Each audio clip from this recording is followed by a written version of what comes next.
Hello, welcome to Football Journeys, a B5 Consultancy podcast presented by me, Matt Himsworth. And me, Fraser Franks.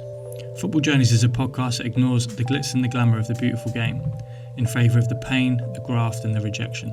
For my part, I've been a media lawyer for nearly 20 years now, and I work with clubs and I work with players to help protect their reputation, their privacy, but ultimately it's about protecting the well-being of the young men and women that go through that journey through the game that we love. And for me, I've been through that journey. I was an academy player at Chelsea and Brentford before setting on a career in the lower leagues with the likes of Luton Town, Stevenage and Newport County, before my career ended at the age of 28 owing to a heart defect. B5 Consultancy is about combining that experience to help players young and old to make good decisions off the pitch, but also to be there to support players when life doesn't go according to plan.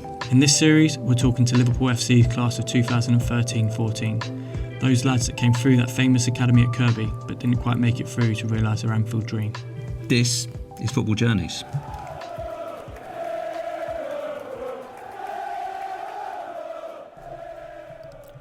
This week at the Hope Street Hotel, we spoke with Jordan MJ Williams, a lad from Bangor in North Wales. He managed to fulfil the dream of a first-team debut at Anfield. And not only that, but he stepped up to take the sixth penalty in a memorable shootout against Middlesbrough. Jordan speaks openly about the incredible support offered by his single mum, about the tragedy of losing his dad, and also about his mum's struggles with depression. All of this while struggling himself with a debilitating knee injury that saw him receive medical advice that his career was likely over at the age of 21. We discuss a miraculous operation transplanted from a donor, which has now seen him play 2 full seasons at Rochdale, and he has dreams of getting back into the full Wales squad and maybe one day earning his first cap for his country. There's so much in this episode that we've divided it into 2 parts. This is part 1 of Jordan Williams' football journey. Jordan, how are you doing? Good, thanks you. Well, thanks for joining us. We always like to start at the beginning, and we've spoken to boys that come through the academy at Kirkby from a young age, the majority of whom are Scousers, and we always ask them this question, red or blue. Now, bearing in mind you're from North Wales, which I think is some kind of extension of Liverpool, Merseyside, I'm going to ask you the same question. Always been a red? Family's been red? Yeah, well, to be fair, I haven't come from a background of football, but like my dad, he loved rugby, and all my family did. Being from Wales, that's what Wales was known for, was the rugby. But the Welsh football is on its way up now, so. But could say I supported Bangor as well. I was fluent in Welsh, so I went to school. That was just fluent in Welsh. Most of my family could speak Welsh as well, so I grew up. My mum she's got her own business, like it's an after school club. So basically, kids go to she's got like a little porter cabin for after school. So grew up just being around all Welsh kids, and all my mum's friends. I've got a little story where I used to love Rooney as a kid. Do you know what I mean? So I used to any shirt I could get, or England shirts and stuff like that. And I remember getting an England shirt with Rooney on the back, and I went up to my mum's mate and she would not let me in the house. Some of the people around Wales were just massive on it, but I just loved football at the time. So, I love Wales to bits. I always go back there, see my mum. I haven't got too many mates back there because moving around with football, I lost contact with a few of them, so it was tough. But I do see some faces that I do know, and they come up to me trying to speak Welsh, but I cannot speak Welsh anymore. I can understand it, and I wish I could still speak Welsh, but it's just being away from there for about 8 years now that you do lose it. Think about those early days. So you grew up largely in a household. Was it just your mum? You had siblings? Yeah, so I've got 2 sisters. There was my mum and my dad, but my dad left when I was quite young. My mum and dad split up, and he was working in London, so I'd often see him. He had a good job up in London, so I understood him being there, but it was a shame, it went that way. But my mum's done everything for me. Now, I always think this was single parents, working single parents, how tough it must be for your mum to think, right, I've got to get him up and down, over to England, over to Liverpool, Merseyside. I mean, how did she cope with that, and what help did you guys get? Well, to be fair, what it was is when I was at Wrexham, I had Man City, I had Everton, and I had Liverpool. So I went to Man City, and that's where I was about to sign for, but Wrexham wouldn't let me go there. at that time. So they said, well, we want you to go on trial at Liverpool, see how that goes. I didn't get in. So then lucky enough I went to Everton on trial, they wanted to sign me. And then I asked Wrexham if I could play for Everton against Liverpool, and then lucky enough I had a good game that day, and Liverpool come back, and I had Everton, Man City and Liverpool, but Liverpool was the only team that would give my mum petrol money to take me in, which looking back now, she needed it, do you know what I mean? So like being selfish, I just said like, it's going to have to be Liverpool, even though I did love Liverpool anyway, but I just think for my mum, she needed that, you know, because she was by herself, and, you know, touching back on when I was living in Bangor and she had her own business, she used to start work at like 8 in the morning. So basically her business was like an after school club, but because she did so well off it, she started doing like breakfast club. So like kids would come in at like 8 o'clock before they go to school. She would provide them breakfast and stuff. So she'd be there from 8 till, well, 4 o'clock, because she'd have to pick me up at 4 to then take me down to Wrexham. You know, on that A55, it was the longest drive in my life every day. But because I was doing so well there, I had to train up as well. So I trained like 4 times a week, which was hard for her. You know, I had 2 sisters, but lucky enough they were older. So she could get away with it, but I think my sisters got a little bit jealous at the end, where I was just spending so much time with mum. It was literally every day, just me and her. People from the outside don't see it at an age of 12, 13, and you know, lads in academies are training 4 or 5 times a week, and it's like another job on top of yours. And if you've got other kids and you've not got a dad around, it's a massive sacrifice. And my mum, you know, did the exact same thing for me. So it does probably, even at that early age, it gives you like an extra motivation, because you know you don't want to let your mum down, because you know what she's sacrificing as well. And I think at such an early age, a lot of kids don't get this experience and exposure, but you know, it gives you an extra little drive to go in every day. Sometimes I always say to her, like, if I score, I'll blow you a kiss, but that never ever comes, you know what I mean? I just never score. And I remember we played Newcastle last season in the Cup, and my girlfriend at the time, she's mad about, you know, just like telling you, you're going to do this, you're going to do that. And she said to me the whole week, you're going to score against Newcastle. And I was like, I just never score. Like, it's never going to happen. And then the ball falls to me on the edge of the box, and I thought, she said I'm going to score, and I just hit it and it went in. And I remember speaking to my mum after the game, she was crying, because she like hadn't scored for so long. And she was like, I cannot believe it. She said, and the funniest thing was, because we were like 4-0 down, she was going to leave. She was going to leave the stadium, and she was with one of her best mates, and she was like, no, stay.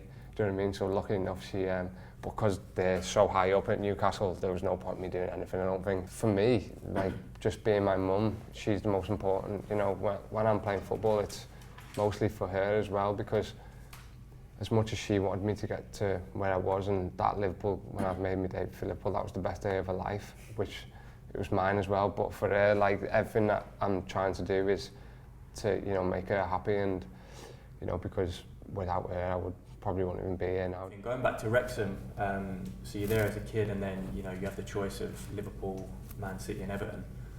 What were the main differences from going from a, you know, I don't know what it was categorised then, but it's probably a Cat 4 academy back then, or Centre of Excellence, to going to, you know, one of the biggest clubs in the world? I'd probably say there was probably more athletes. You know, like, back at Wrexham, we were a very good team, but we didn't have the stuff that people at Liverpool, Man City, and, you know, you go in and there you have all these fast players and fit players, and, you know, that was probably the biggest difference. But the Wrexham team we had, I think there was about 9 of us that left and went to Premier League teams. So it was like, we used to go and play Liverpool and beat them. Do you know what I mean? And we were a top team. I was very welcomed. There was different personalities in there for sure.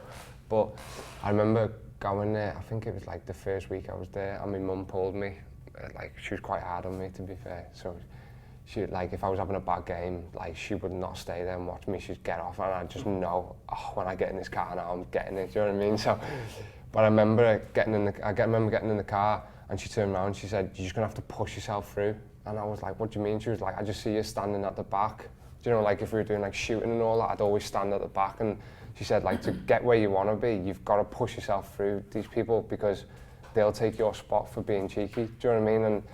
And that's what I learned the most, is like, like with Scousers and that, they're not shy, so you have to be, you know, you've got to go in there and really push yourself in. Jordan's mum isn't the only parent giving her son advice about pushing himself forwards, being seen and being heard. Liverpool legend Jamie Carragher has the same outlook when it comes to his boy. And that's something I push with my son a lot, about talking and being loud on a pitch. I said, every time you go on a football pitch, there's someone on the side of the pitch watching you.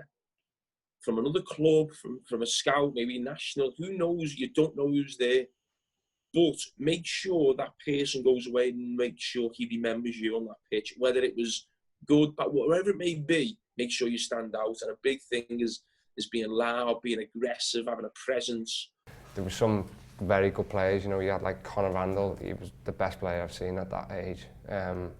I thought he was going to be on, like when I first come in, they were like, he's like Steven Gerrard, and you could actually tell it, do you know what I mean? He was just so good. And there was another lad called Nathan Burke who was very highly rated as well. I still speak to like Nathan and Con now, but like they played midfield, and my mum said like, the only way you're going to get in there is if you're cheeky and you've got to push yourself. So that was probably the biggest thing, was it was difficult to, you know, come from Wrexham and walk into a change room like that, because they've been there for so many years. They probably, some players can look at you and think, oh, he's only from Wrexham, do you know what I mean? But I come from a good club, so I was lucky enough to be good enough really to then push on. For me, when I first walked into Liverpool, Conor Randall and Nathan Burke were the two lads that welcomed me the most, but I knew I was going to have to take one of their positions to get in the team. Luckily enough, we changed the formation, so I think we played like 4-3-3, so there was the three of us in midfield, but at that time, I thought like, as much as you want to be mates with it, you need to be mates with the lads that you walk in there, because you don't want to be hated.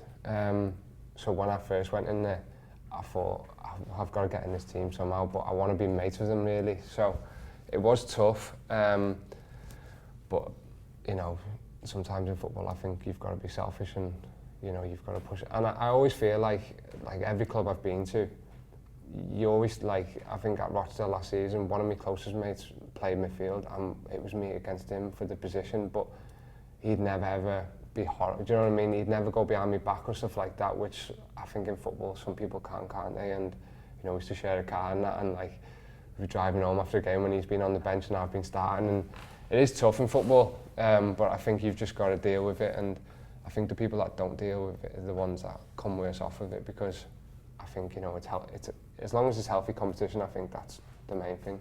You end up finding yourself being brought over to Melwood. So for those that don't know, Kirby's where the academy are and Melwood where the first team is. So you start training with first team players, and there's some great pictures of you with the likes of Colo Torre and Daniel Sturridge and all sorts of training over at Melwood. I mean, how did that come about? And I mean, just tell us a little bit about that experience.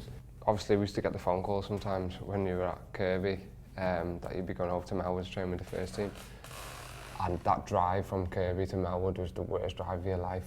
You know, just like nervous and just thinking, oh my God, like I need to be good, I need to do well here and stuff like that. But the nerves, the first time I went there, I was doing stuff in training that I wouldn't normally do, but because I was that nervous to be around these players like Gerrard, and like these are players that you've watched from a young age, do you know what I mean? And when I first went there, I didn't think I did too well. That was my first session there really. And then when I went there, the second or third time, I felt more comfortable, and then lucky enough I stayed there for, I think it was 3 or 4 months, where every day I was just going there training. Jordan Roster was there with me as well. So you get more comfortable with being around all these top players, and you know, you feel part of it a little bit. If Jordan felt comfortable in the first team environment, then it showed on the pitch. John Gibbons of the Anfield Rap talks about the composed beginnings of this young midfield player. Williams, I couldn't believe how composed he was. And so I think, you know, Roster looked the sort of more talented player and things like that. But Jordan Williams, he just looked like it was the most perfectly normal thing in the world to go and play at Anfield. And I remember being so impressed with him, just because, not because he was doing anything particularly flash or doing anything, You know, there was no sort of, you know, amazing, you know, particularly eye-catching passes or moments, but just that he just threw him on, and he looked like he played 20 times for Liverpool already. He was like, oh yeah, this is what I do. Do you know what I mean? And did they welcome you in, the first team players? Was it, you know, you said you was nervous going there. Did it feel like that, or did you have certain senior players that took time for the young lads and helped you in? Yeah, at the start, I think once you go in there, I think it feels like they want to see how good you are first, and then they'll welcome you. But there was a few players, I think Lovren and Skirtle and Raheem. I knew Raheem a little bit anyway before I went up there. He was brilliant. It just made you feel so welcome. Do you know what I mean? I'm sure if you speak to any of the lads, they'll say Raheem was one of the best for you. And like, he just make you feel so welcome. And you like, I remember the first time I travelled away, I think it was the Champions League, he sat next to me, and it wasn't like he had to, do you know what I mean?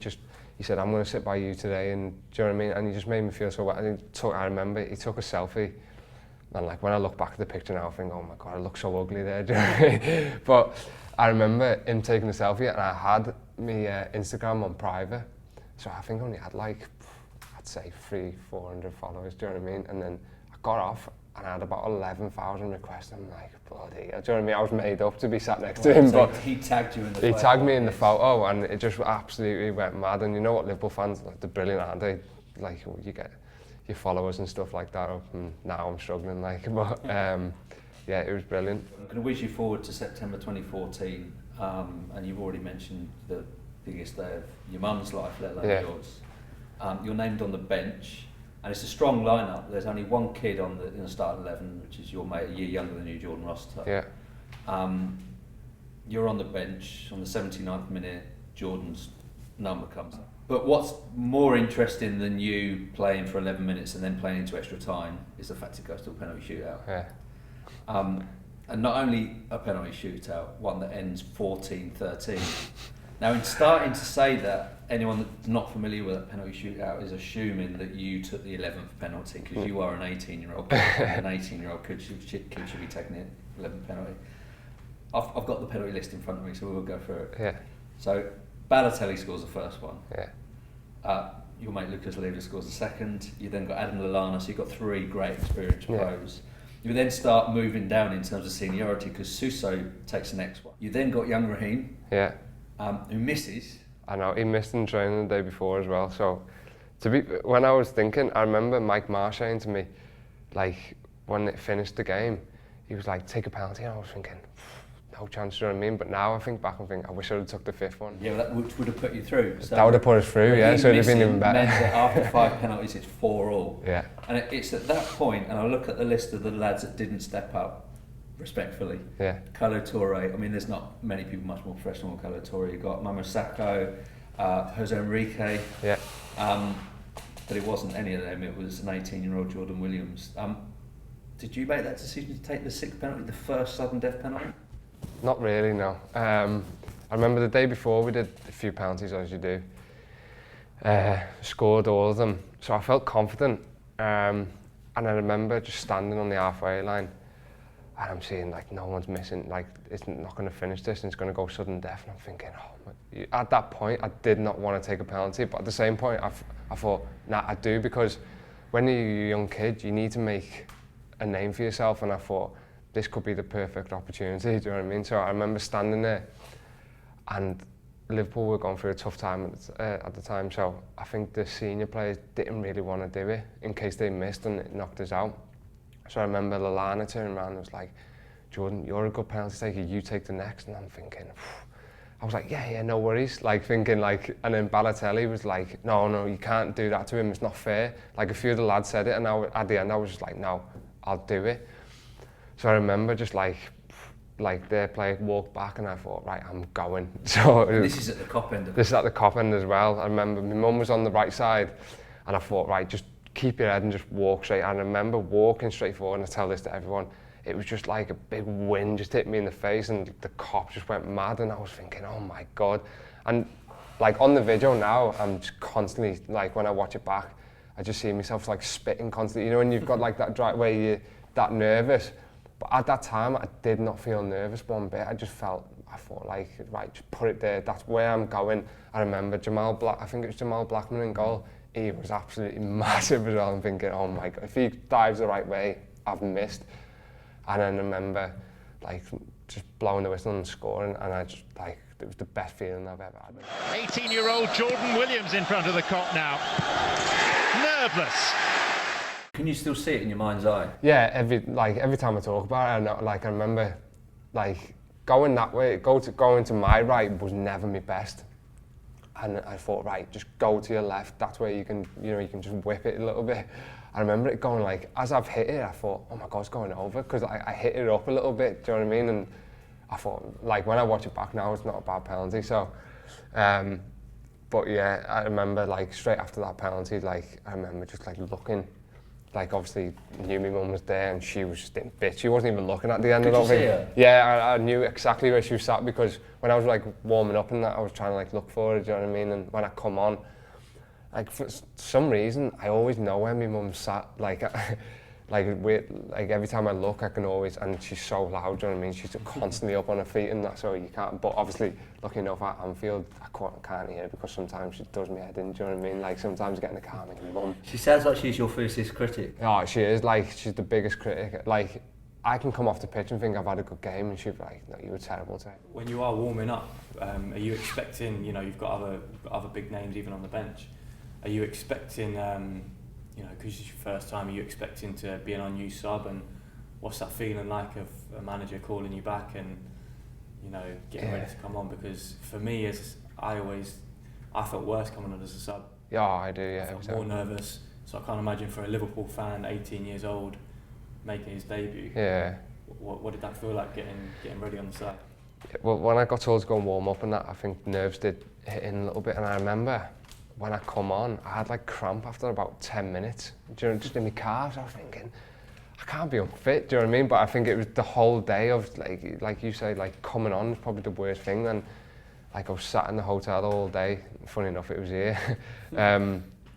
But like you go through so many emotions, like am I going to be on the bench, am I going to come on, I knew I wasn't going to start, but sometimes you think, am I going to start today? And I just remember when I got called back, you get like a little panic in you, and you're thinking, I just hope I do well here. And then I remember coming on, I settled into the game quickly. To be fair, it was easier than I thought.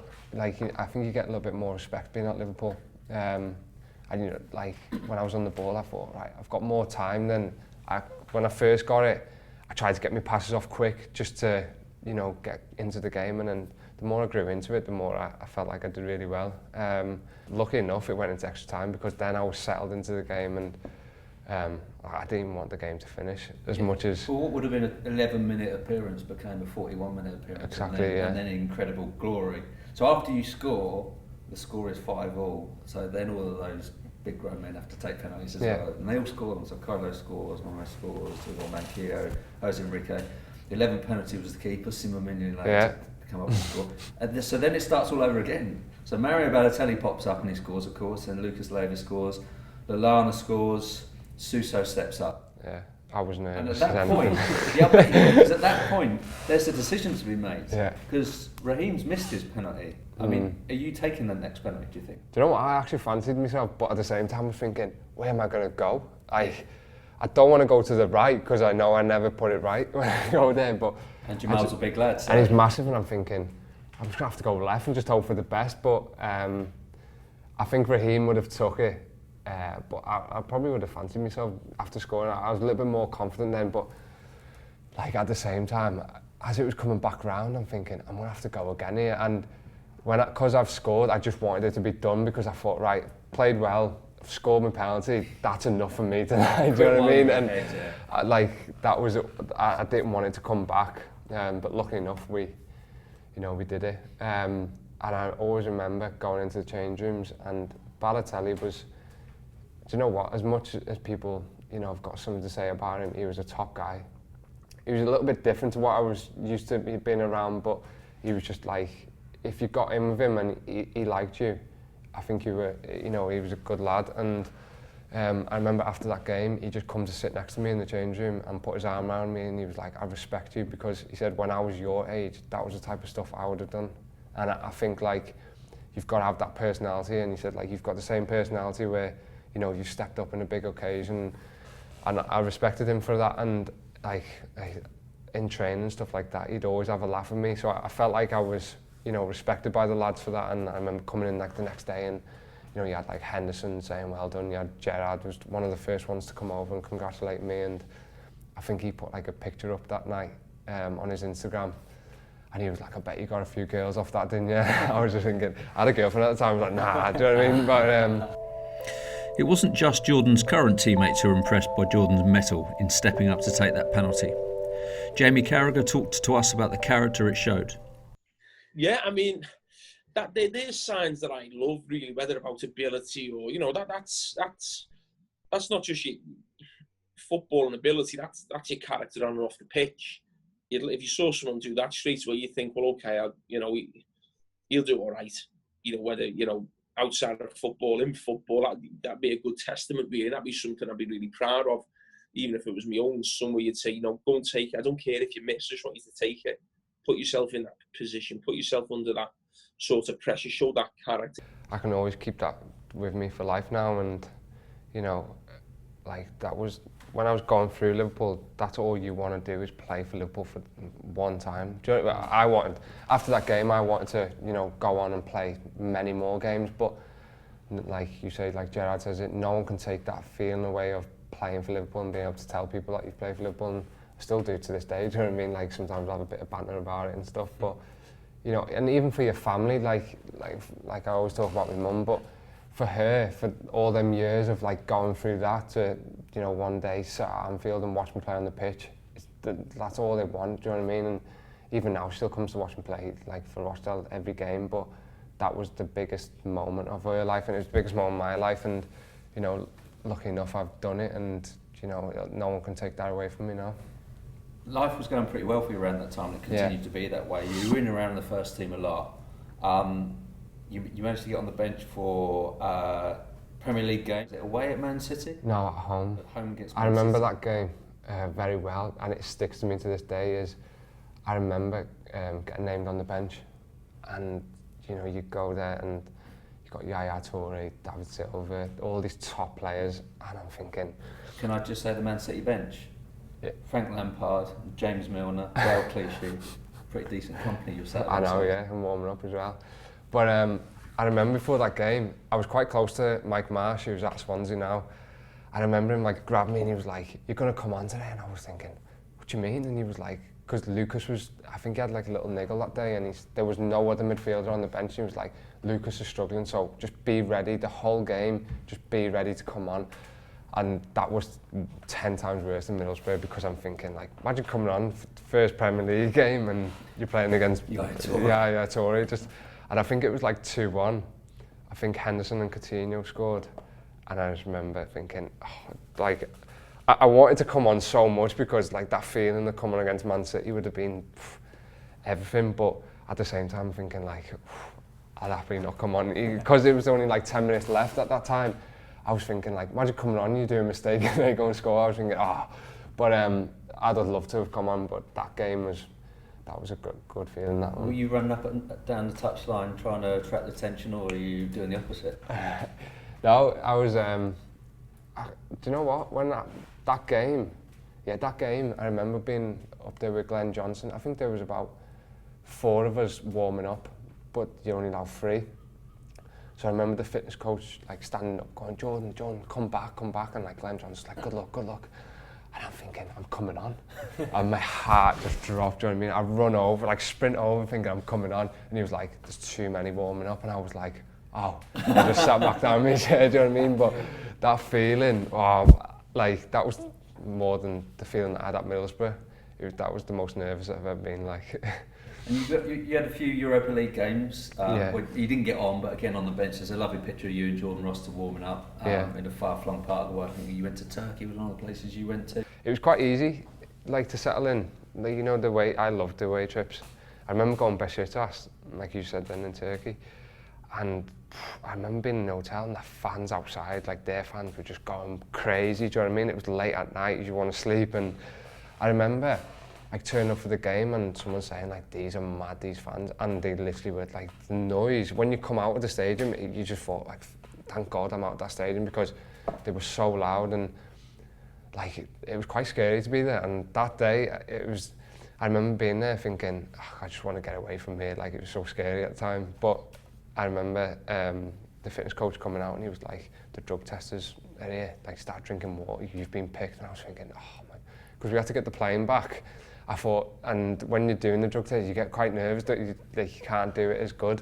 People from outside of football won't realise this, but I've been drug tested 4 or 5 times, and you say you get nervous. It's the most bizarre experience, because you know you're partnered with someone from drugs testing, and you know you have to provide a urine sample, but you have to go into a toilet with this bloke and pull your trousers down to your ankles like a 5-year-old. 5-year-old boy, and he has to watch you do it. So I've been there when, you know, lads have taken 2, 3, 4 hours and coaches have to leave and things like that, but it is it's another strange thing that obviously happens in sport. And especially being over in Turkey. I was going to say, you're in Istanbul with a strange man with your trousers around your ankles. I think that's not really what you envisaged when you were going away. Exactly. And when you play, like you can't have a wee for ages, I don't feel. So lucky enough, I was on the bench where I was just there, and then they were like, don't drink too much water, because if like the colour of it is too much, if you're too hydrated, then it doesn't go through. And I was thinking, how am I going to, I don't know what to do here. So I remember as soon as the game finished, I was dying for a wee, so I was like, right, we're going. And then next minute I walk in the room, I didn't need one. I was thinking, oh my, and like everyone's walking in like, don't be late, we need to go. And I was like, it felt even worse, do you know what I mean? But lucky enough, we made the plane. So from Istanbul, you've got League One on the horizon, because you do a little loan to Notts County, who are struggling at the bottom of League One, and ultimately did get relegated. How much of a culture shock? I mean, first of all, how did that move come about? Was it something you were keen to do to get experience of, you know, proper? When I say proper men's football, I mean 90 minutes of men's football rather than 11 minutes as a super sub and scoring in front of the car. Was it something you pushed for? And then what was the culture shock of the difference between Liverpool and Notts County? Yeah, it was massive. I'll come to the culture shock in a minute, but I remember being with the first team at the time, and I remember speaking to Brendan Rodgers, and he was like, you're doing so well here that I think you're too good just to be sat on the bench or just being around it. Like, you need to go out and get some games. So that was the time where I thought, right, I need to get a loan. I had a couple of teams in the Championship and stuff, which at that time, that's what I wanted. But then I remember Alex Inglethorpe calling me, and you know, he's done really well with the loan system and stuff like that, and he was like, Yeovil want to sign you on loan, and I wasn't too happy with going there. I thought like, it's 7 hours away, 6 hours away, and they were I think they were like bottom of the league, and I was thinking I could do with a better loan, do you know what I mean? So I didn't take that one, and then I carried on training with the first team, and then Notts County come in, and to be fair, I think it was like the last day of the transfer window. I felt like that was like I wanted to go there, and I remember going there like that night. So literally from training and went straight to Notts County. I think it was like 9 o'clock at night. Met him at some cottage on like a golf course. Like it was unbelievable, the cottage, right? But I remember getting there, and he was like, right, this is where you're staying. Got in there, and I hated everything about the place, do you know what I mean? There was no water, there was no TV, there was nothing. I'm thinking, what am I doing here? I need to get out. So then went into training the next day. I was like ringing my mum. I was like, Mum, I don't like it here, do you know what I mean? I don't like the place where I'm. And then I remember going to training, and we had like Roy Carroll, Alan Smith. So the team was just like, and Hayden Mullins, he was there as well. So we had some like experienced players, and I remember Roy Carroll coming up to me, and he was like, where are you staying? And I was like, in some cottage. I said, like, there's no water. And then their scout at the time, like, I remember ringing him and saying, like, listen, I don't want to stay in that place. Like, I want to get out. And he was like, what do you mean? And I was like, well, just put me in a hotel. I'll happily be in a hotel over there. Do you know what I mean? And he just lost his head. He was like, you're 17 years old. You think you can come here and tell us what to do and stuff? And I'm thinking. So I went in, and then Roy Carroll asked me, he was like, what did he say to you? And I was like, I told him everything he said, and he was like, right, watch this. So then after training, Roy Carroll, like, he must have called him and said, like, don't ever speak to him. He basically said, like, if you don't sort him out, I'm going to come and find you and batter him. He was mad, but such a character, do you know what I mean? And then their scout called me and he was like, right, sort your hotel, just go to that hotel. It was so nice as well. The biggest thing is when you go into these clubs, you've got to, you know, show them, like, you're a good lad, do you know what I mean? And I wanted to get involved with everything. If there was, like, nights out or something, you know, people say, like, you shouldn't be going night out and that, but sometimes I feel like you have to get involved with the lads to get into the team, and I think once you're in the team, it's easy then, isn't it? Do you know what I mean? You can just show them what you can do on the pitch and you can have a good laugh with them, but like we was in relegation and I remember my first game I played, like I remember just thinking, wow, this is so much different to under 23 football in the first, like being at Liverpool. Because the ball was just more in the air and I'm thinking, oh my God. But then I remember we got a new manager called Ricardo Moniz. He was from Holland and he was just like, I'd never experienced this type of manager. I mean, he was doing like slide tackles and meetings and stuff like that. And some of these lads, right, have just played, like no respect, like disrespect to them, but they played like Conference League 2, do you know what I mean? Like, for me, I'd come across like Dutch managers, how they wanted to play, and so I remember him coming in and literally just started making us like squat in the middle, like we were in a circle and we just like we had to stand there and squat like this, and we were all thinking, During a meeting? Like on the pitch this was. Right. So in the warm-up, he's literally got us in a circle, right? And the lad I drove, like used to drive in with, Sean Newton, he was the funniest lad I've come across, right? And I just remember standing next to him. I don't know why I stood next to him because it was the worst thing, because I just laughed at everything he did, do you know what I mean? And Ricardo Moniz just got us like this in a squat position, closing our eyes, and he started like doing all these mad noises, and Sean, my mates, just started pissing himself. So you were like, doing, I mean, for anyone that's just listening to this, you're doing like a prayer, like a prayer and a squat, and it's, what, is it some sort of yoga technique or something? I think so. And then the next minute he finishes this, and then you look and he started doing like little doggy, box to box. We're thinking, what's going on here? And then he got us on the pitch. His sessions are actually all right, but he was just like, right, I want the full-back pushing on, centre-back splitting, and we had Roy Carroll in goal, and he just took to nothing of this. Roy Carroll at the end, he just picked the ball and just hit it as long as he could, do you know what I mean? He's like, I'm not doing it. And I remember, like, we had like a big meeting, and he literally just said, like, this is how I want to play, and Roy Carroll was like, no chance. He said, we're in a like relegation battle here. You can't come in here and start trying to make us play.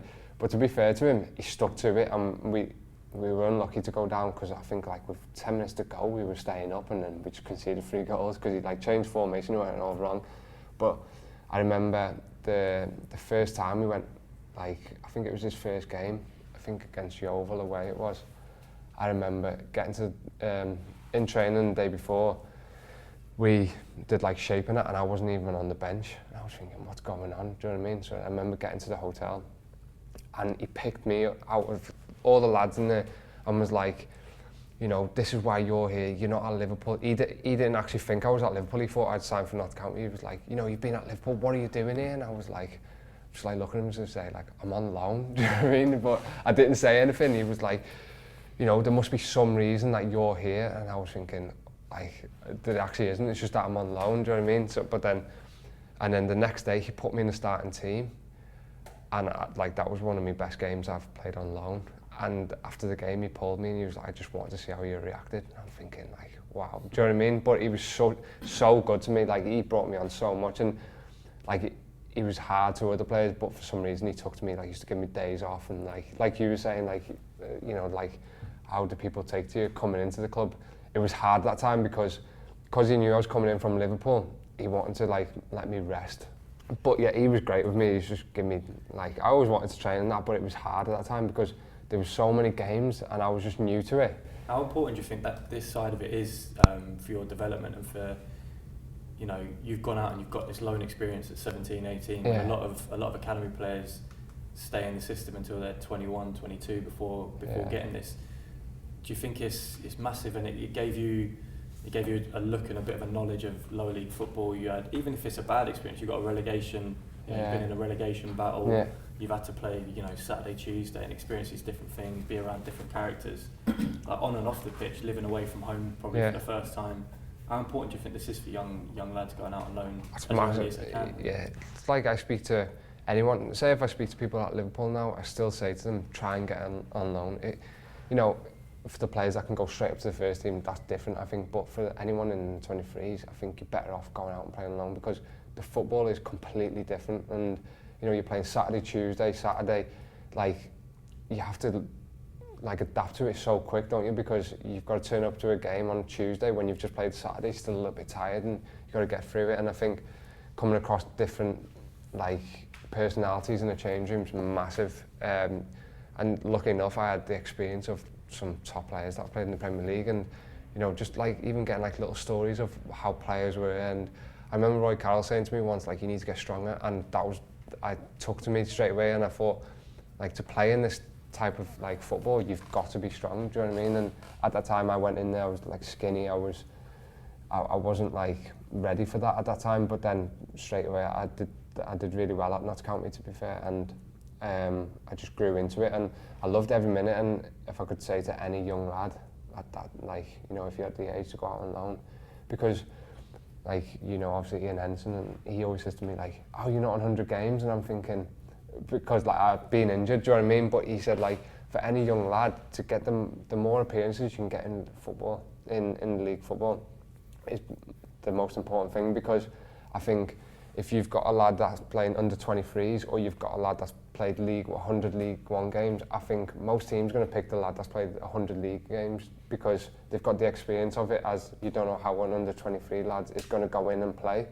So yeah, I think it's important for these lads to go out there and experience it. At the time you were at Notts County, have you got that mature realism in your head at that point, or are you still thinking this is a little stopgap, get a bit of experience because I'm going to play for Liverpool? Or are you thinking there's a good chance that I'm going to have to go back and play in the Football League before I can get back towards playing in the top flight?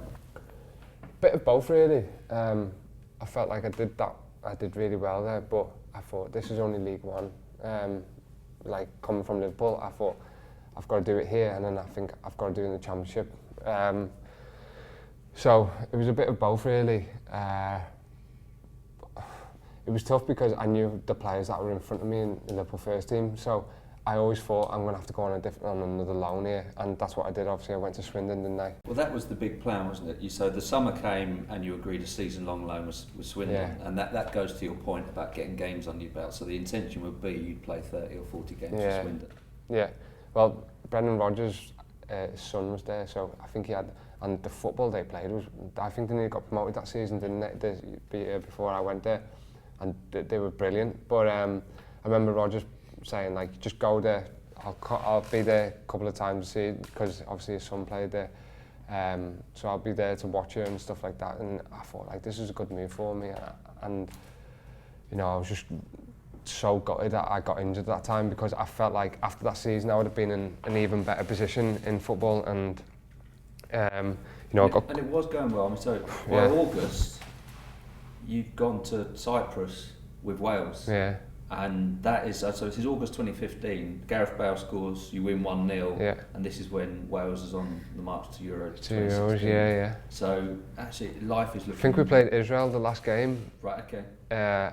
I remember being on the bench for that one as well, and I think if we won that game, we would have gone straight to Euros, but we didn't win it, so I was gutted that it wasn't on that day, do you know what I mean? But how was that with getting, you know, you're playing in League One and you're... Who's the manager at the time for Wales? Coleman. How did you find out about this, about the call-up?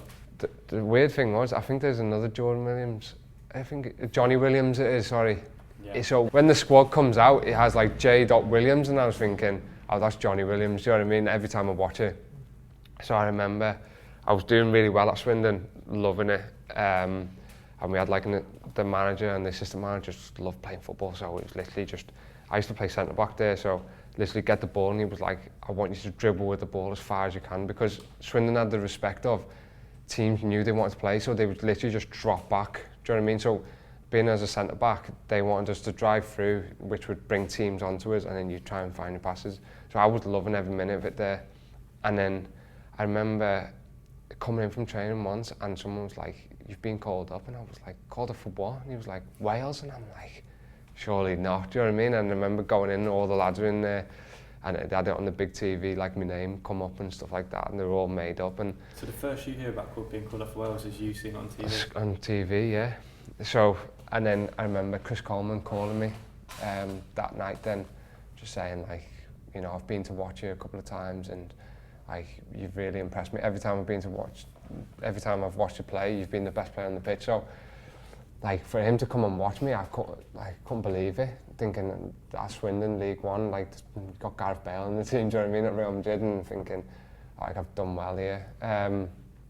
But that was probably one of the best feelings I've had as well, along with the Liverpool one. But, you know, for like my mum back at home, like, people in Wales are very passionate about Wales, and I think for me, being able to go there, and people that know me mum and people that I know from Wales, they were so proud, so that was good. But yeah, then I went away with Wales. That was like, you know, a great experience for me. I remember like initiation and stuff, I had to do one there. Oh, it was the worst time. Do you know what I mean? I had to get up in front of Gareth Bale, and I'm thinking, just standing there, and you've got all these top players like Aaron Ramsey and stuff like that. That was the worst one I've ever done. So after that then, I come back from Wales, on top of the world, and then trained the Friday, come the Saturday, I'm obviously playing for Swindon, and I remember having a good game. I was, you know, confident as anything, and then their striker, I think it was Sordell, I think it was, fixed the ball over my head. Luckily enough, I've turned and like tackled from the side. I felt like this big click in my knee. I get up, I was limping a little bit through towards the end of the game. I think it was like 10 minutes left. Got through it, said to the physio, I felt my knee click. I don't know what it is. He was like, just let it settle overnight. And then on the Sunday, I was in bits with it. Monday, it was even worse. And then I think we played Doncaster away. And he was like, well, it's up to you. You either play or you don't play. And I was like, I'm not going to tell you I'm not going to play, but I'm just telling you that I'm in agony here. At that stage, do you want a physio to make a decision? Yeah, make a decision for you, because I knew. I wish I would have spoke to Liverpool a little bit earlier, because once I rang Andy Renshaw, who was the physio at the time, he was like, what are you doing? And I regret it a little bit, because maybe if I never played. So on the Tuesday night, I went and played. I was icing my knee the whole way down there.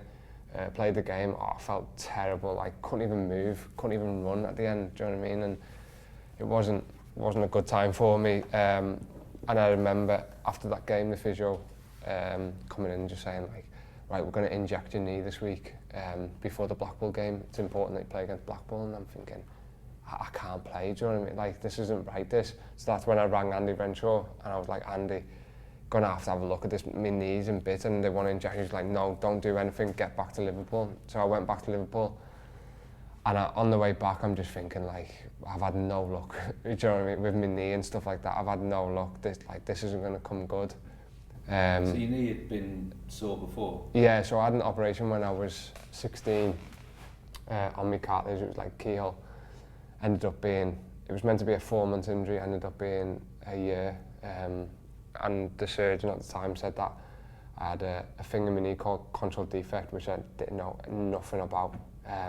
Basically, what they told me at the time was like your knee and your quad or something, and in the middle of it, it's meant to be soft, but mine had a little hole in it, which was, sometimes that's where I'd get me pain from. And does that mean bone is rubbing against it? Yeah, the bone, like when you run and stuff like that. And then the second operation that I've had, this is after when I come back from Swindon, that was a meniscus, I think it was. So I went down to London. The surgeon said, like, listen, your control defect's getting worse, but I think we can manage it. I'm going to tidy up your knee, this, that, and the other. I'm sure he said it's going to take about 6 to 8 months, and it ended up being another 12 months, just to literally look after the control defect. And then, you know, I did well to come back from that. That was a tough time for me as well. At that time with that injury, that hit me harder than the first one, because I thought, I'm doing so well in football, like, why does this have to happen? Do you know what I mean? Like, you know, like you said before, Wales went to the Euros and stuff like that, yeah. Like, I don't know, maybe I could have gone because if I'd have carried on playing, and Chris Coleman loved me at the time, so I knew I'd have been in a good chance of going to the Euros, which would have been amazing.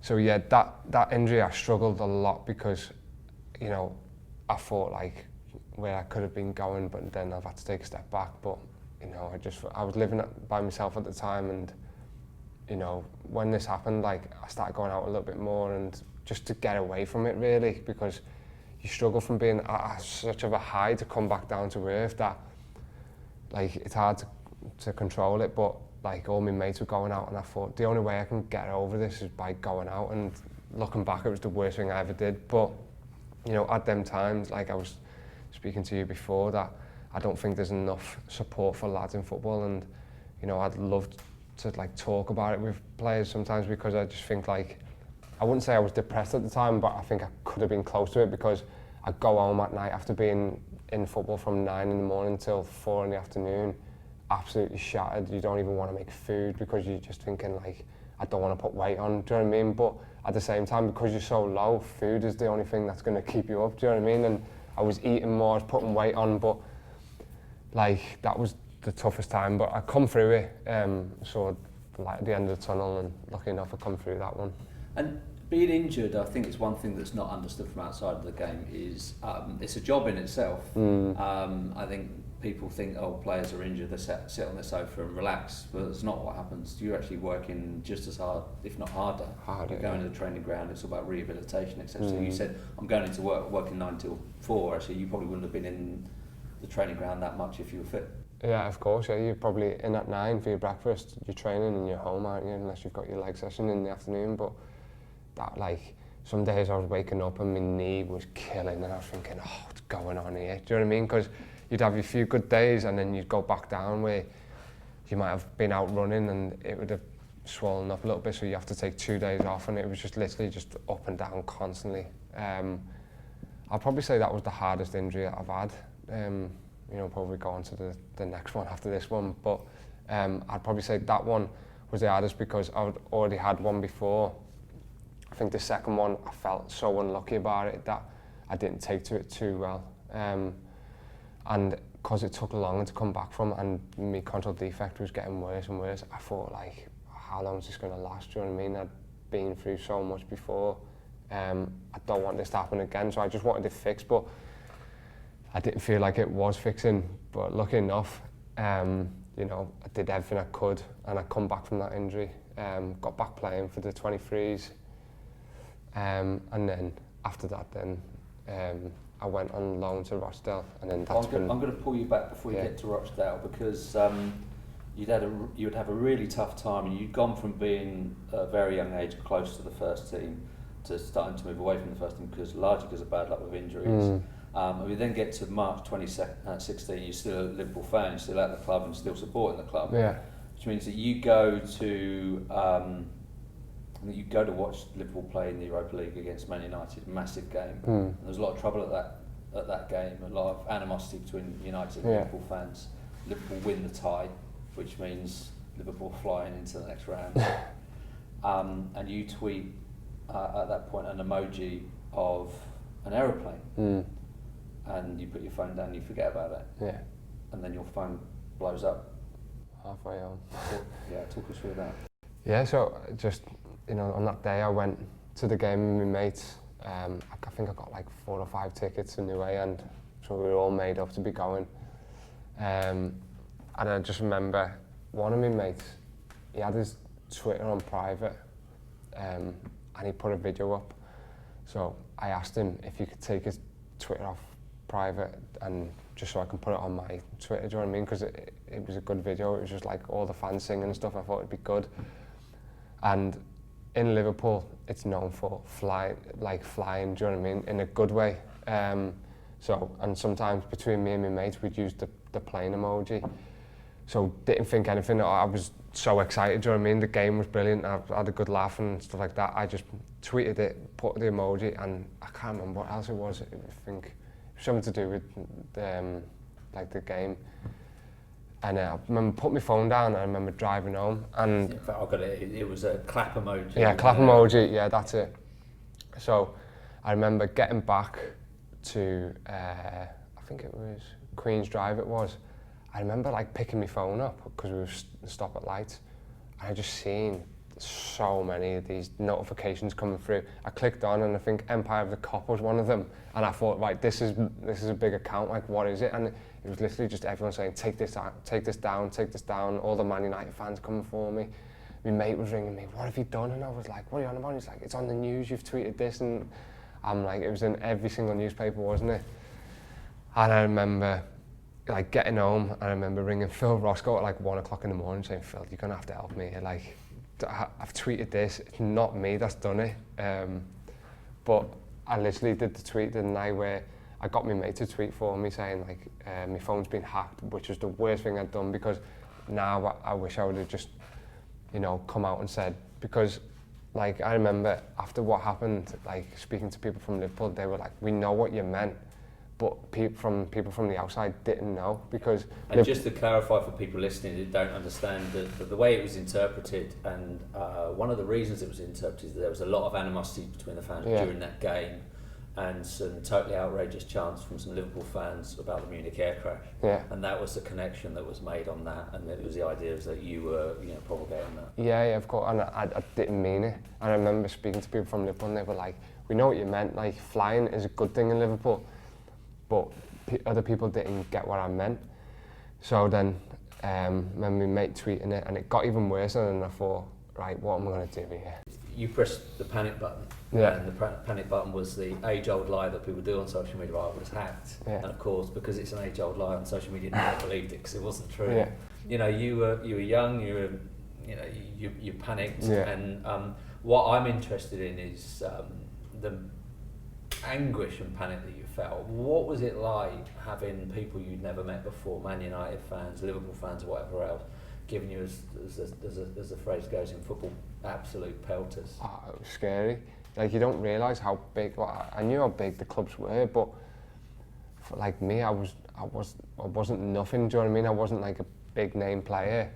But for people to be able to see this, like get onto it so quick, it was just scary. And you know, Liverpool were getting phone calls off the Man United that were part of like the Munich disaster and stuff, and that was scary because I thought, like, I'm gonna get the sack here. You know, I've never spoke about it to the point of like, I did not mean that tweet, and I couldn't be able to tell them Man United people that I didn't mean it in that way. This is how I meant it, and you know, people wouldn't believe a word I said, because especially the tweet I did straight after saying my thing's been hacked. And I respect what they thought, because you know, it's a horrible thing as well. Like I didn't like, in the game, I didn't like the chants that were going on, but at the same time, that's what happens now, isn't it? And I just feel like at that time, that tweet could have finished me in football. So the next day I was going to Melwood as well. After the night of that game, I had to go to Melwood for testing on my leg to see how I was getting on and stuff. I remember going into Liverpool, and Jurgen Klopp was the manager, wasn't he? And I'd never met him before. I remember going into Melwood thinking, my first meeting with Jurgen Klopp is going to be about the tweet that I've just done online, do you know what I mean? And I literally just went in the gym, wanted to get it done as quick as possible and get out, because I just thought, like, I don't want to be seen here. And but yeah, that was, to go through that injury and have that at the end of it as well, it was probably the worst time of my life, like.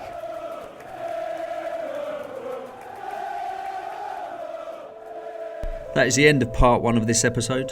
Part 2 is immediately available, so please do go and listen and continue on Jordan's journey. Thanks for listening to this episode of Football Journeys, and thank you to all those who supported us. Do come and find us on social media @JourneysPod on both Twitter and Instagram, where we'll be sharing more content. If you want to get in touch with us, you can email us on footballjourneys@b5consultancy.com or visit our webpage, b5consultancy.com/footballjourneys. This podcast is produced by B5 Consultancy alongside Ricky Valentine, who himself had an academy journey with me at Brentford FC. Special thanks goes to the Hope Street Hotel for their hospitality and Liverpool FC for supplying some of their archive footage. Lastly, thanks to the lads for telling their stories, and to the contributors who gave up their time to share their memories of the lads. please do like and subscribe. If you feel we deserve a 5-star rating, then please give us one. The more successful this podcast is, the better chance we have of producing more episodes and further series.